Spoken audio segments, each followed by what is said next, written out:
Bonjour et bienvenue à vous qui nous rejoignez ici au Salon de l'Agriculture. Nous sommes au stand Village Semences. Vous suivez une émission quotidienne pendant tout le Salon international de l'agriculture qui s'appelle Stop Intox. Vous nous interpellez sur les réseaux sociaux, @StopIntox, @Village Semences. Je vais donner la parole dans un petit instant à Alexandre, mais je voudrais d'abord vous présenter le sujet du jour.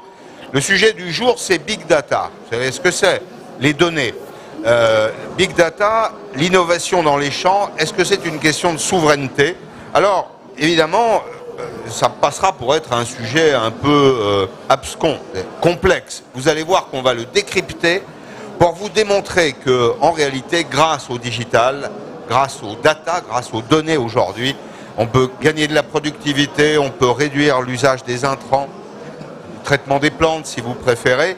Je vais en parler avec Alexandra Dublanche, qui est la vice-présidente de la région Île-de-France. Bonjour madame. Bonjour. Vous êtes en charge notamment du développement économique, agricole, rural. Vous êtes pleinement engagée, et la région d'ailleurs est engagée dans cette transformation digitale. Il faut bien utiliser ce terme-là. Donc vous êtes d'abord notre première invitée, et puis je recevrai également Alexis Comard. Alors, vous êtes un start-upper, vous acceptez cette formule? Start-upper, oui. Ça va? Très bien. iPhone, c'est de l'innovation comme facteur de progrès. Vous allez nous expliquer exactement ce que vous faites au service de l'agriculture. Sébastien Picarda est là. Sébastien Picarda, vous êtes à l'origine d'une plateforme d'échange. Dans le transport aérien, on dirait un hub, une plateforme, l'endroit où se concentre un certain nombre de données. Avec vous, on va examiner bien les conditions de circulation des données, la question de la souveraineté, la protection des données. C'est toute la question du 21e siècle. Bien sûr que les données, c'est précieux. On nous dit même que c'est le pétrole du 21e siècle, à condition qu'elles soient protégées. Et puis, Rémi Dumry, vieux complice, si je peux me permettre, hein, parce qu'on échange souvent sur Twitter, hein, sous le nom de Doom Doom. Ouais, Doom Doom, ouais, à la française. C'est ça. Il est agriculteur, c'est un utilisateur de ces techniques. Et puis Alex, qu'on ne présente plus, Alex qui relaie toutes vos questions sur les réseaux sociaux, et vous êtes nombreux à vous manifester. J'aimerais d'abord qu'on fasse, premier tour de table peut-être, un état de la situation, un état de l'art, si je peux me permettre cette formule, dans le domaine du digital. Peut-être me tourner vers vous, Sébastien, pour commencer, les techniciens, les politiques, les utilisateurs après. Où en est-on aujourd'hui des données dans le domaine agricole? C'est un débat qui est fantastique, et on le voit au niveau du Salon de l'Agriculture. C'est un dossier émergent. Les données agricoles, il y a déjà un premier élément. Tout le monde pense que les données agricoles, vous l'avez dit vous-même, est le pétrole vert. Mais en fait, ce n'est pas la donnée en tant que telle qui est importante, c'est l'usage qu'on va en faire. Bien sûr. Et c'est ça, je pense, qui sera important dans ce débat. Deuxième chose, sur API Agro, je préfère juste rétablir ce point-là. API Agro est une initiative portée initialement par le ministère de l'Agriculture et les instituts techniques, puis derrière qui est devenue dans le grand bain du privé avec les chambres d'agriculture et une vingtaine d'actionnaires, et je n'en suis que le humble directeur. C'est un succès qui est partagé, au fond, c'est ce que ça veut dire. Tout à fait. C'est d'abord une initiative publique, vous avez raison de le dire, puis ensuite elle est partagée par l'écosystème agricole parce que ça marche. Exactement, et c'est un besoin stratégique et géopolitique. Vous avez utilisé le terme souveraineté. Oui. Le but n'est pas d'être l'irréductible village des Gaulois. Non, bien sûr. Le but n'est pas ce point-là. Le but est de pouvoir partager une vision numérique avec l'ensemble des acteurs de la filière et les collectivités territoriales et l'État, justement pour pouvoir avoir une vision complémentaire de celle de nos amis anglo-saxons et chinois, qui eux ont une vision globale avec des acteurs généraux et internationaux qui veulent capter toutes les données sans savoir quels en seront les usages. Nous, en Europe, d'abord avec la vision de la Commission européenne sur le registre, sur la réglementation sur les données personnelles, mais également le droit des contrats, le but est de dire chaque acteur économique doit structurer sa donnée, l'organiser pour ensuite pouvoir l'échanger et la traiter afin de développer des services innovants pour les producteurs agricoles et les acteurs de la filière. Et le dernier étage de la fusée, c'est l'intelligence artificielle, le deep learning et tous ces éléments. Alors on va demander d'ailleurs aux praticiens, mais aussi aux start-upers, comment ces données sont utilisées, mais si on poursuit notre état de la situation, il y a peu de métiers, en réalité, Alexis Comard, qui est autant évolué en si peu de temps. Quand j'observe la transformation dans le monde agricole, je dis souvent que c'est une révolution silencieuse. C'est-à-dire que le public qui est là, au Salon de l'Agriculture, le découvre, mais très souvent, le consommateur ne le sait pas. On a toujours une vision un peu passéiste de l'agriculture, alors qu'en réalité, on a affaire à des agriculteurs qui sont ultra connectés aujourd'hui. Exactement. Alors, c'est une révolution qui prend du temps quand même, hein, dans le sens où, depuis les années 90, on a des capteurs dans l'agriculture, donc on commence à récupérer des données. Les premiers systèmes de l'agriculture de précision étaient le Green Seeker ou le Yara Sensor, etc. Donc c'est des choses qui existent depuis longtemps. Les agriculteurs ne sont pas en retard par rapport aux autres. Ils sont même souvent, autant le dire, en avance. Exactement. C'est contre-intuitif, parce qu'on a une image de la Terre qui est un travail un peu humain, le labeur, alors qu'en réalité, le digital a pleinement pénétré. On va donner des exemples très précis dans cette activité. Ceci dit, depuis la fin de ma thèse, donc moi j'ai soutenu ma thèse en 2013, j'ai vu des réelles révolutions techniques et technologiques arriver, avec l'avènement à la fois d'une connectivité beaucoup plus efficiente aujourd'hui qu'avant. Qu'est-ce que vous voulez dire par là? Aujourd'hui, on arrive vraiment à communiquer des données et à en communiquer de grandes quantités. Alors qu'avant, la seule notion de récupérer de la donnée au champ était un problème complexe dans lequel des gens devaient intervenir. Aujourd'hui, on est capable d'automatiser toute la collecte. Il n'y a plus de friction. Il y a moins de friction qu'avant. À Pays Gros, on a un bon exemple dans lequel on réfléchit à comment est-ce qu'on transmet et qu'on partage les données. Il y a 10 ans, c'était des problématiques qu'on ne se posait pas. Donc ça, c'est la première grande révolution. Et la deuxième grande révolution qui est vraiment qui est dans le monde agricole depuis 2-3 ans, c'est cette notion d'intelligence artificielle qui, encore une fois, existe depuis 20-30 ans. Hein, genre les réseaux de neurones, ça a commencé dans les années 80. Mais aujourd'hui, on arrive à en avoir des usages applicables pour des choses concrètes dans l'agriculture. C'est ce qui compte d'ailleurs.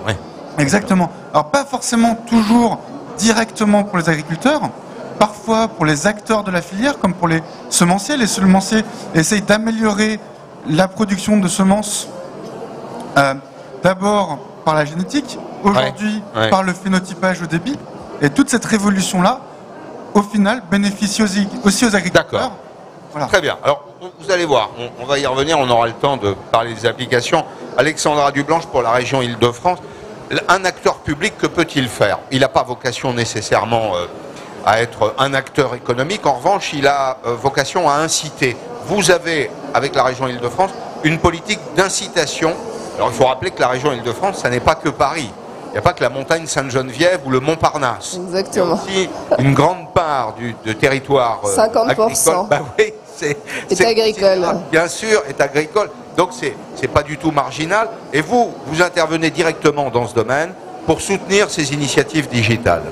Exactement. Alors nous, on a une politique plus globale de smart, ce qu'on appelle la smart région, dans tous les domaines de compétences de la région, que ce soit les transports, la formation et l'agriculture. Vous l'avez dit, l'agriculture, malgré les caricatures, c'est aussi un pionnier en termes d'innovation. Et nous, depuis notre arrivée à la tête de la région avec Valérie Pécresse, ce qu'on a voulu mettre en avant, c'est mettre en avant des moyens pour soutenir l'innovation agricole. Donc on n'est pas là pour faire à la place, on est là pour permettre de se développer certains outils.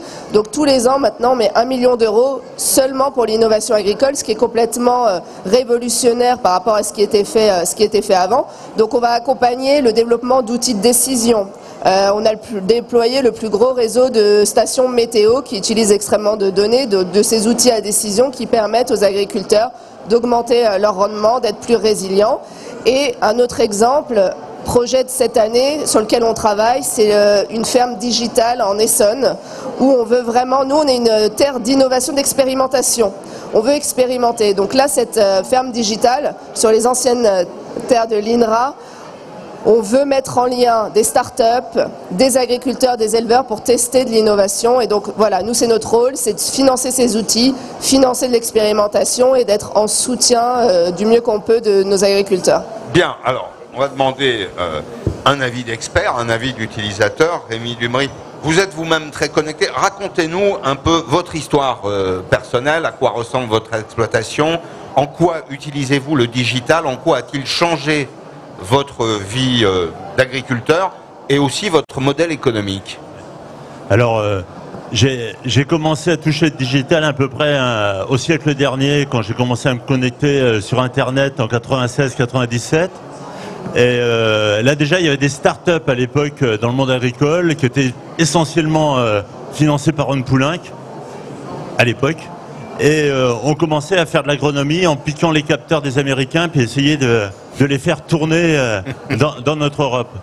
Et 2003 a été une catastrophe pour ce dossier-là, parce que finalement on a tout arrêté, parce que tous ces appareils-là n'ont plus fait de l'agronomie, mais ont fait du réglementaire.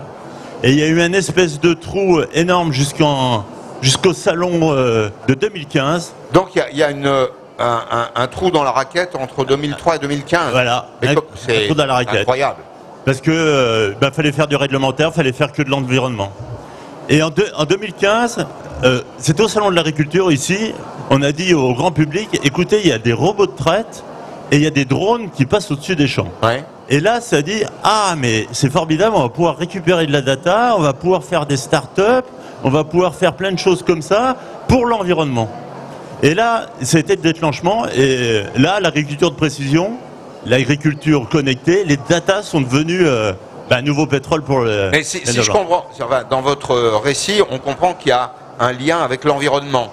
C'est dès lors que l'agriculteur devient acteur de l'environnement que, véritablement, on légitime l'arrivée du digital. Alors j'entends 1 million d'euros. Moi, je gère 1 million d'euros sur mes 4 cantons, avec des fonds leaders qui viennent de la... non mais c'est un début. C'est en plus de tout le budget développement économique où là on aide les startups sur ces budgets-là. Là c'est 32 millions d'euros. Juste pour dire mon million d'euros à moi, il y a déjà 25% qui vont passer en coût de fonctionnement et le reste on est incapable de le distribuer à des agriculteurs pour se payer des nouvelles technologies. Parce que les critères de distribution qui sont liés à la région ne rentrent pas. On propose par exemple d'avoir un réseau commun RTK avec du GPS ou faire de l'expérimentation même. On est incapable de distribuer cet argent-là. Faut changer de région.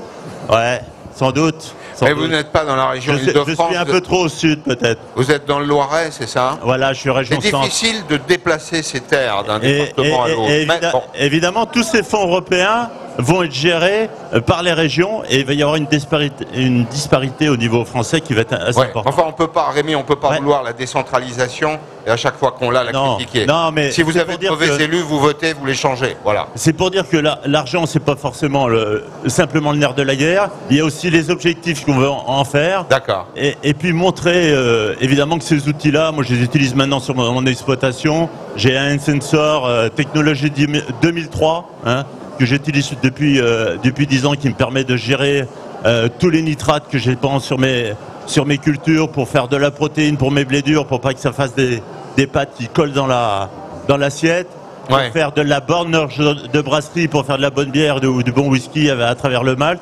Et tout ça, ça nous sert évidemment à faire attention à l'environnement, à assurer les productions laitières et puis aussi avoir un peu d'économie sur nos exploitations. Non mais c'était ma question. Le modèle économique, il a évolué ou pas? Oui. On est encore dans l'usage. C'est encore des technologies qui peuvent paraître assez chères, mais c'est comment l'agriculteur peut utiliser ça de manière pragmatique. Et si on ne le voit que par l'angle, et c'est là que je voulais en venir, que par l'angle de l'environnement, ce sera un échec. Non, mais attendez. Il faut aussi assurer la production, avoir de la filière et que ça soit rentable économiquement pour les agriculteurs. Et pour moi, c'était rentable. Un appareil que j'ai acheté 25 000 euros, en 2 ans de temps, je l'ai remboursé. Non, mais c'est essentiel. Il y a tout à la fois la valeur environnementale, la valeur de culture pour vous, mais il y a aussi une valeur économique. Le progrès n'a d'intérêt que si il répond, il coche toutes les cases, si je puis dire. Oui. Juste un mot, c'est qu'effectivement, il n'y a pas que les budgets et l'argent qu'on met sur la table pour ces innovations. Il faut aussi accompagner après les agriculteurs. C'est pour ça que nous, tous ces dispositifs, on les fait main dans la main avec la Chambre d'agriculture. Ouais. En fait, c'est une ligne budgétaire qu'on met à disposition de la Chambre qui, elle, après, déploie et accompagne les agriculteurs pour que ce soit le plus rentable et que ça permette des revenus supplémentaires, bien évidemment. Bien, Alexandre, Alex, une question Twitter. Alors j'en ai vraiment pas mal là. Quel rôle peuvent jouer les politiques publiques, les collectivités par rapport à toutes ces données dans le domaine du numérique? Sébastien, je crois que oui, Madame Dublanche a répondu. Enfin, alors, tout le monde ne fait peut-être pas ce que vous faites. Hein.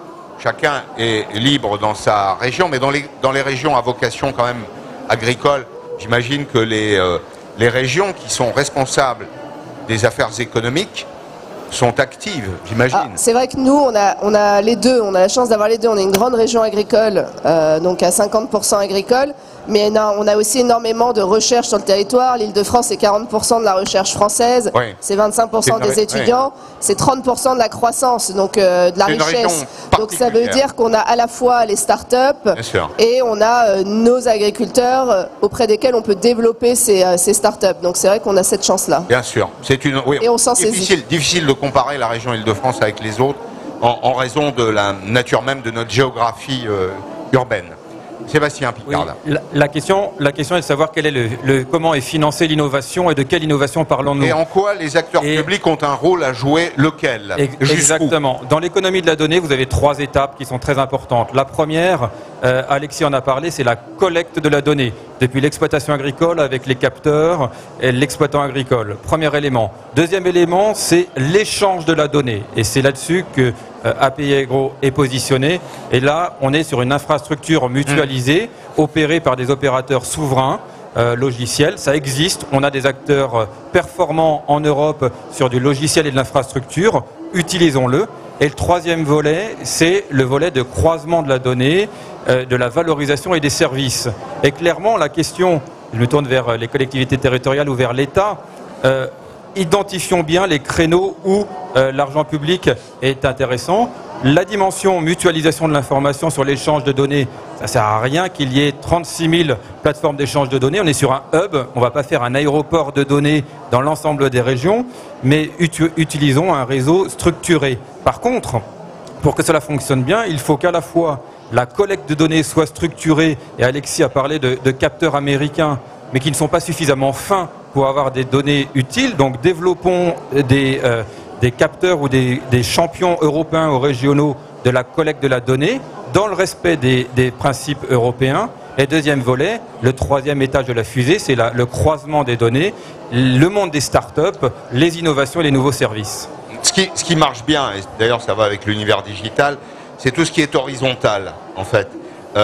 Est-ce que, et c'est ma question, est-ce que vous travaillez, est-ce que vous constatez que les acteurs de l'innovation travaillent avec les politiques? Vous savez, il y a un fléchage. En général, c'est les utilisateurs qui sont les premiers à demander des progrès. C'est-à-dire que, en général, c'est plutôt des Rémi Dumry qui demandent qu'on apporte tel ou tel progrès dans tel ou tel secteur. Est-ce que vous travaillez avec eux, avec la région, le fléchage des financements? Alors, nous, en tant qu'AIFEN, on est une entreprise un peu particulière parce qu'on n'a pas levé de fonds. Alors, on a été un peu soutenu dans notre développement, surtout au premier stade, par l'État, et comme toutes les startups françaises. Mais par contre, aujourd'hui, on fait un vrai chiffre d'affaires. Et j'ai envie de dire que l'innovation, elle est quand même drivée par les acteurs économiques qui sont capables de payer pour un service. Et donc, c'est pas l'État stratège, moi, je n'y crois pas beaucoup. C'est finalement la demande des acteurs économiques, que ce soit les agriculteurs ou les agro-industriels, à la fois les agro-industriels en amont, savoir ceux qui vont faire les semences, les produits phytosanitaires, bio ou pas bio d'ailleurs. Et de l'autre côté, en aval, les gens qui vont transformer... C'était le sens de ma question. C'est-à-dire qu'on sait bien que la planification étatique, ça ne marche pas. En revanche, quand on part des utilisateurs, quand on remonte la marche en avant, en quelque sorte, il y a souvent des frictions, ce que les économistes appellent des frictions. Il y a des freins au développement. Ça peut être parfois des moyens, ça peut être des outils techniques qui manquent. Et là, quand on met tout le monde autour de la table, on peut trouver des solutions. Juste pour que les gens se parlent, quoi. C'est ce que je veux dire. Les moyens, qu'on parle de moyens pour faire de nouveaux capteurs et des choses comme ça, on parle de moyens beaucoup plus importants que ceux que souvent la puissance publique est capable de faire. Mais il y a des acteurs privés, c'est ce que vous nous dites. Moi, je regrette un peu en France qu'il n'y ait pas plus d'acteurs privés qui investissent plus et qui prennent plus de risques. Parce qu'aujourd'hui, la puissance publique, elle peut effectivement être un coup de pouce, un catalyseur, mais à la fin, si le domaine privé ne soutient pas, n'est pas là, eh ben ça se passera ailleurs. Et ça, j'y crois vraiment.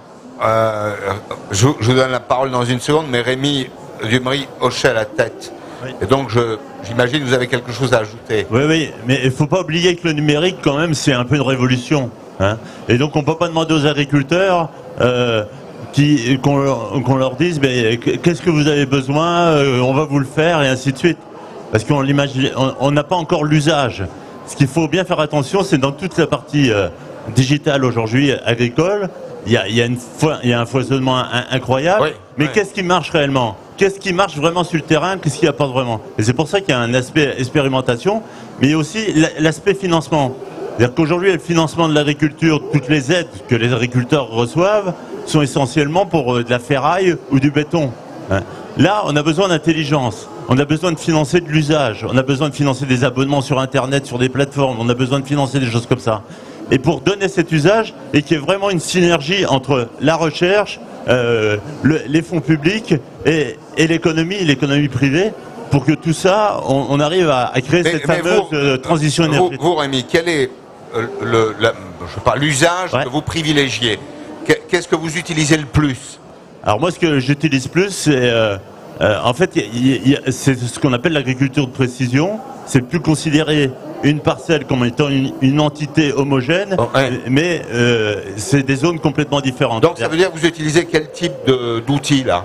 Alors, un drone avec un lecteur? Alors moi j'ai un problème avec tout ce qui est en l'air, parce que je suis à côté d'une base aérienne militaire. Ah oui. Donc je fixe ça sur mon tracteur, où je fais confiance à du satellite. Hein, où on met des capteurs directement dans les parcelles pour voilà. Très bien. Alors, ce qu'il faut considérer, c'est le sol, donc faire des cartes de sol pour bien connaître son sol, et puis après, tout ce qui se passe au-dessus du sol, donc des capteurs de biomasse. Et quand on fait bien la séparation, et j'utilise autre chose aussi qu'on ne pense jamais dans les datas, c'est que je suis vice-président aussi d'un centre de gestion. Et il y a la notion de tiers de confiance qui est importante dans les datas. À qui confie l'agriculteur ces datas? Attendez, voilà. Alors je vais peut-être un peu vite. On va terminer le tour de table, parce que la deuxième partie, on va la consacrer à la souveraineté. C'est lié évidemment à la protection des données. Les données, c'est assez stratégique. Plus on en a d'ailleurs, plus on est efficace de façon générale, à condition de savoir les extraire et les utiliser. Inutile d'avoir un immense data lake, un grand lac de données, s'il est inerte. Il faut des outils d'utilisation et de gestion. Mais donc on va parler de ça, de la souveraineté. Mais je vous voyais. Oui, je voulais juste résumer par rapport à ce que disait monsieur. Nous, notre rôle, c'est quand même un peu une plateforme, c'est-à-dire de mettre en contact tous les acteurs. Hier, on a organisé des assises de l'alimentation pour réfléchir à l'avenir de l'alimentation, aux besoins des Franciliens. On se rend compte qu'il y a certaines start-up, certaines associations et nos producteurs qui ne se rencontrent pas très souvent. Donc parfois ça clash aussi un peu, mais nous on est là pour organiser cette discussion. Donc il y a ce rôle-là. Il y a aussi un rôle de financement quand même, parce que nos agriculteurs nous disent qu'ils ne déploieraient pas comme ça les stations météo sans financement de notre part. Donc je pense que là on a un rôle, mais là où vous avez raison, c'est qu'on a réservé une partie non seulement à l'achat de ces outils, mais aussi à de l'accompagnement pour l'usage, bien évidemment. Et dernière chose, on se rend compte sur certains projets un peu à la frontière du développement économique et de l'agriculture, donc moi je m'occupe des deux, par exemple sur la ferme digitale dont je vous parlais tout à l'heure, les agriculteurs ils viennent un peu nous demander de l'aide, c'est-à-dire ils ne savent pas comment monter un tel projet ferme digitale qui réunit ces deux mondes, ils en ont l'envie, ils voient que l'avenir est là, et donc nous on est là de la même façon en accompagnement du montage de ces projets, parce qu'on est au quotidien en lien avec les startups et on est au quotidien en lien avec nos agriculteurs. Sébastien, un mot, il nous reste 2 minutes. Oui, tout à fait. Pour compléter, le rôle de la région a été très bien détaillé. Je tiens juste à attirer l'attention de mes collègues start-up et autres sur le modèle économique. Finalement, les usages, on en a, il ne faut pas les brider. Il y a énormément de choses à faire. Mais quel est le modèle économique des start-up? Et c'est ça le point important. Il y a l'animation, les usages avec les agriculteurs, l'animation de l'écosystème avec les régions, et ne pas oublier l'appui des financeurs publics, notamment BPI France ou la Caisse des dépôts et consignations, qui oblige finalement des chefs d'entreprise ou des projets de recherche à revenir un peu sur leurs fondamentaux, non pas d'aller chercher du financement en subvention d'exploitation, mais surtout réfléchir à du financement en haut de bilan, de la levée de fonds intelligente et pour être orienté toujours par le marché et pas uniquement par les subventions publiques. Bien. Est-ce que, avant de se quitter, là, il y a une ou deux réflexions que tu pourrais résumer sur les réseaux sociaux? Alors, les internautes ont été interpellés par l'intelligence artificielle et ils aimeraient bien avoir des exemples d'applications concrètes. Ils comprennent les datas, mais en termes d'intelligence artificielle, qu'est-ce qu'on peut faire dans l'agriculture? Rémi a donné déjà quelques indications. Il plante des capteurs dans le sol. Ça lui permet de savoir quel est l'état des sols, j'imagine, Voilà. s'il faut ou non tel ou tel intrant, tel ou tel traitement. Les capteurs, c'est les captations de la donnée. Après, il faut de l'intelligence artificielle, des modèles mathématiques pour Mais ça n'est que traduire ça. Ouais. et en faire de la valeur qui, en fait, sont des yeux supplémentaires à l'agriculteur pour prendre les bonnes décisions. C'est Alors, des lunettes, c'est une lunette digitale en 20 secondes. En pas 20 plus. secondes, je vais essayer de préciser un peu. L'intelligence artificielle, ça recouvre beaucoup de choses. À mon avis, les internautes, ils se posent beaucoup de questions aussi sur la nouvelle technologie d'intelligence artificielle qui s'appelle le deep learning. Ouais. Aujourd'hui, le deep learning permet, c'est des réseaux de neurones extrêmement élaborés qui permettent, les seuls usages qui marchent très bien, c'est de la détection d'objets, de la quantification d'objets sur des images. Ça, avant, on était capable de prendre des images, on avait beaucoup de mal à automatiser les informations qu'on récoltait sur ces images. Aujourd'hui, grâce au deep learning, on a plein d'usages dans lesquels on arrive à automatiser l'exploitation de ces images-là. Nous expliquer lesquels dans 2 ou 3 minutes. Vous restez avec nous. Vous êtes avec Stop Intox ici à Village Semences, au Salon de l'Agriculture, mais aussi en direct sur Internet.